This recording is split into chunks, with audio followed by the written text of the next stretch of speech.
네, 크롱님들 반갑습니다. 박종환 작가입니다. 다들 즐거운 주말 보내셨나요? 비트코인이 5월 15일 이후로 처음으로 20일 이평선 위로 올라섰고 200주 이평선도 회복을 했습니다. 자, 거기다가 ETF가 지난주 목요일에 순유입으로 마감을 했고 옵션 시장의 하락 해지 수요도 감소를 하고 또 거기다가 장기 보유자들의 축적 흐름까지 더해지면서 일단은 반등을 위한 기본적인 반등 조건이 충족이 되고 있고 약세 압력도 완화가 되고 있습니다. 다만 아직까지는 추세 전환을 확장하기에는 이른 시기이기 때문에 지금 시장에서 어떤 변수들을 주목해야 되는지 어떤 변화들이 나타나고 있는지를 각종 데이터를 통해서 점검해 보겠습니다. 네, 요즘에 저와 박 작가의 크립토 연구소를 사칭한 가짜 채널들이 많이 만들어지고 있습니다. 특히 AI 영상을 활용해서 굉장히 교묘하게 스테이킹이나 예치 같은 금전을 요구하는 사례들이 늘고 있습니다. 박 작가의 크립토 연구소는 절대로 우리 크롱님들에게 금전을 요구하지 않는다는 부분들 꼭 염두에 두시고요. 절대 그런 가짜 영상에 속지 않으시기를 당부드리겠습니다. 네, 그러면 거시경제 이슈부터 한번 살펴보겠습니다. 이번 주 거시경제 지표는 지난주 고용지표라든지 혹은 다음 주에 있을 물가지표 대비로는 중요도가 조금 부족할 수 있습니다. 하지만 월요일과 목요일을 좀 주목을 하셔야 되는데요. 월요일 같은 경우는 서비스 구매 관리자 지수와 ISM 비제조 구매자 지수가 발표가 되는데 미국의 소비 경기와 서비스 물가 압력이 실제로 싣고 있는지를 확인하실 수가 있고요. 목요일에 FOMC 회의록을 특히 주목하셔야 되는데 연준이 추가 인상 가능성을 얼마나 열어두고 있는지 물가와 고용 중 어디에 더 큰 무게감을 두고 있는지 이런 부분들을 확인할 수 있습니다. 자, 다음은 스트래티지 이슈 한번 보겠습니다. 스트래티지 설립자 마이클 세일러가 비트코인은 디지털 에너지다 라는 코멘트와 함께 세일러 트래커 차트를 공유를 했습니다. 흐름상 내일 또 한번 추가 매수 발표가 나올 가능성이 있고요. 거기다가 스트래티지의 앱 내부도 현재 1.07까지 회복을 하면서 극단적인 할인 압력이 완화가 되고 있습니다. 자, 지금 시장이 반등하는 또 중요한 요인으로는 클레이티 법안 연내 통과 가능성이 올라간 부분이 있는데요. 메이저 카운티 보안관 협회가 기존 반대 입장을 철회하면서 법안 통과를 가로막던 정치적인 부담이 일부 완화가 됐는데요. 이 보안관 협회 같은 경우는 법 집행과 관련해서 굉장히 높은 목소리를 냈고 이 법안이 통과가 되면은 범죄자들이 교묘하게 빠져나갈 수 있는 루트가 더 생길 수 있다. 이렇게 얘기를 하면서 통과에 대해서 굉장히 압박을 가했는데 중립으로 전환을 한 겁니다. 그래서 어제 연내 통과 가능성이 55%까지 늘어났다가 다시 좀 줄어들어서 현재는 48%인데요. 그래도 계속해서 하방 압력을 받아왔던 가운데서 반등세를 보였기 때문에 시장에서는 긍정적으로 보고 있습니다. 다만 상원 휴회와 또 농업위와 은행이 법안의 초안의 조율이 필요하기 때문에 조기 통과보다는 8월 중순까지 지연 가능성을 열어두고서 업계에서는 바라보고 있습니다. 핵심은 중간 선거 전에 통과가 되는 것이고 그러기 위해서는 8월 중순까지는 통과가 돼야 된다는 부분들이 중요합니다.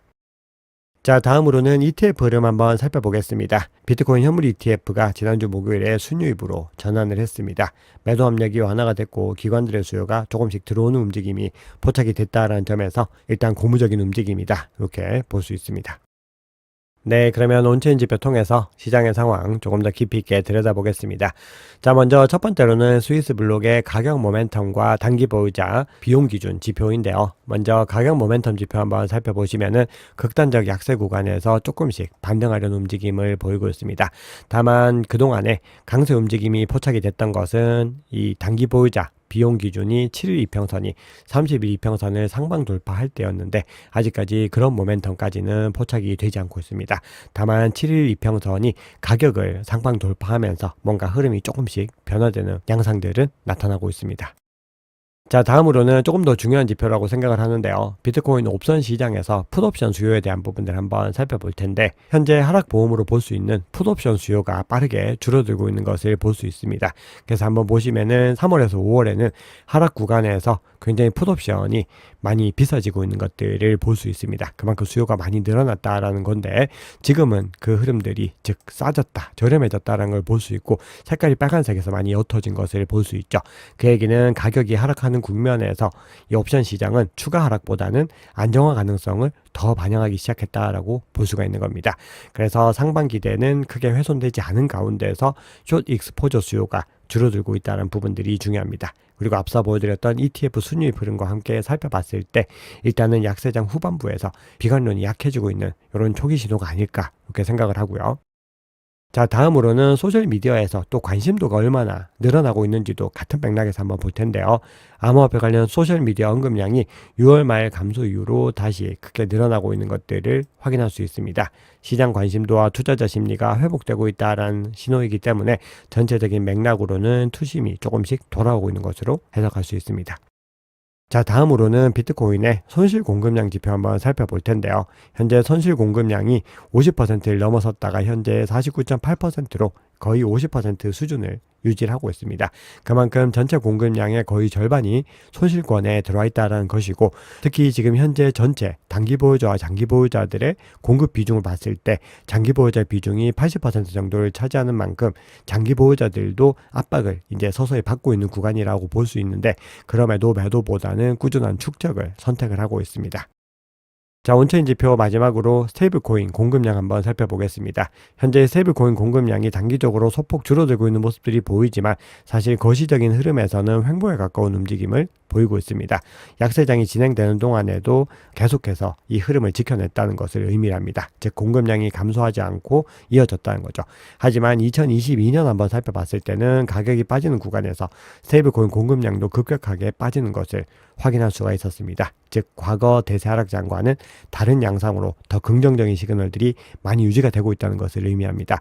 거기다가 2023년부터 2025년까지 스테이블코인 공급은 약 160%가 증가를 했고요. 2027년부터 이제 지니어스 법안이 시행이 됐을 때는 스테이블 코인 시장이 더 크게 성장을 할 수 있는데, 결국 스테이블 코인으로 자금이 유입된다라고 하는 것은 그 돈이 암호화폐 생태계 안으로 들어온다는 점에서 장기적으로 긍정적인 기조를 이어갈 수 있는 지표로 볼 수 있습니다. 네, 시장의 중요한 이슈들 몇 가지 살펴보겠습니다. 자, 트럼프 민코인 관련해가지고 많은 논란들이 있습니다. 지난주에 보도됐던 블룸버그 보도를 한번 살펴보면은 작년 동안에 트럼프 대통령이 벌어들인 수익이 무려 코인베이스보다 더 많다라는 데이터를 공개한 바 있고요. 트럼프 민코인 투자자 약 100만 명이 38억 달러 손실을 본 것으로 추산이 되는데, 트럼프는 막대한 돈을 벌어들였다는 부분들이 많은 문제가 되고 있습니다.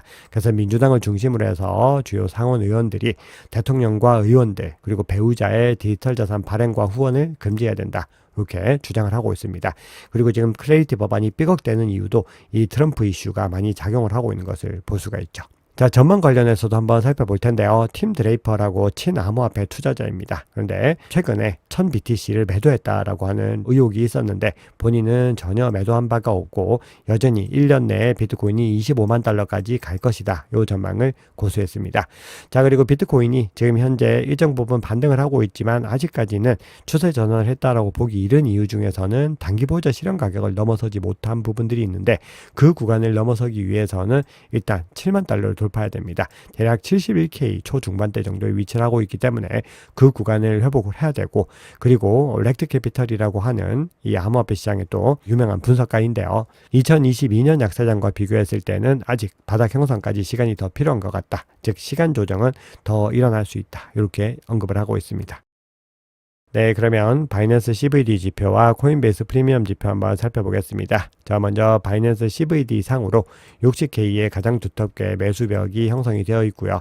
CVD 흐름 한번 살펴봤을 때 가장 큰 갈색과 두 번째로 큰 보라색을 중심으로 매수세가 일어나면서 전체 주문량도 매수세 우위가 나타났었는데, 이 구간부터 해서 조금씩 물량을 던져내면서 다시 매도세가 소폭 우위로 전환을 하고 있고요. 코인베이스 프리미엄 지표는 강하게 반등을 했지만 여전히 음수 영역에 머물러 있는 데다가 현재 최장기간 47일 동안 음수 영역을 유지를 했기 때문에 현재 미국 기관들이 적극적으로 시장에 들어오지는 않고 있는 움직임들이 포착이 됩니다.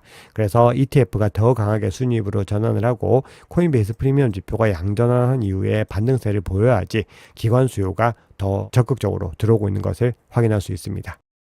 네, 그러면 비트코인 차트 한번 보겠습니다. 네, 현재 비트코인 가격이 200주 이평선을 회복했고 5월 15일 이후로 계속해서 하방 압력을 받으면서 22평선 아래 머물렀는데 22평선까지 회복을 하고 1차 테스트에 성공을 하고 있습니다. 이 두 개 구간을 계속해서 지켜낼 수 있을지가 관건이고요. 그 이후에 주요 저항은 일본 기준 52평선과 그리고 70에서 72K에 형성되어 있는 심리적인 저항선 20주 이평선 그리고 단기 보유자 실현 가격까지 넘어서는 것이 관건입니다.